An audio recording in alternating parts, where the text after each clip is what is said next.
નમસ્કાર, welcome back. Radio city joke સ્ટુડિયોમાં આપનું સ્વાગત છે. કિશોર કાકા આપણી સાથે જ બેઠા છે. ફોન આવ્યો કાકા. એટલે આજે કેટલા ફોન આયેલા, આખો એપિસોડ ફોન પર કાઢ્યો. હેલો હેલો કિશોર કાકાજી. આ પિંકેશ નો આવેલા, પિંકેશ નો આવ્યો. હું 19,373 વાર બોલ્યો કે મેં પિંકેશ નહીં બોલતો, પિનાકીન બોલું છું. પિંકેશ તો કેવું લાગે યાર. એટલે ગમે તેવું લાગે, તારી વાઈફ નું નામ પિંકી છે એટલે તને પિંકેશ કહું છું.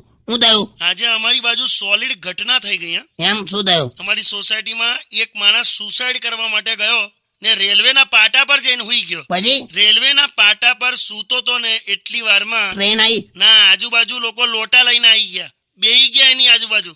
તો પેલાને એટલું બધું ગંદુ ફીલ થયું ને સુસાઇડ કેન્સલ રાખ્યું. એટલે ખરું થઈ ગયું? જે થયું સારું થયું ને યાર. એટલે પહેલી વાર સ્વચ્છ ભારતનું ઉલ્લંઘન કરનારા લોકોના લીધે કોકનો જીવ બચી ગયો. ક્યાં બાત હે? हाँ, बाकी 4 दिन की जिंदगी है. હં? 4 दिन की जिंदगी है. એવું ના હોય, બાકી ટેસ્ટ મેચ 5 દિવસની ના હોય. એવું નહીં, આ તો એક વાક્ય છે યાર. હું ટેસ્ટ મેચ નું કામ વચ્ચે લાવો? તો પિંકી શું કરે? જો ટેસ્ટ મેચ પછી તમે પિંકી વચ્ચે લાવે. જો પિંકી સાથે ટેસ્ટ મેચ મારે જ રમવાની હોય. હા તો તું રમજે ને, પણ તું ફોન આપ, હું 20-20 રમી કાઢું. લે હેલો હેલો, મેલ દીધો યાર. Set only on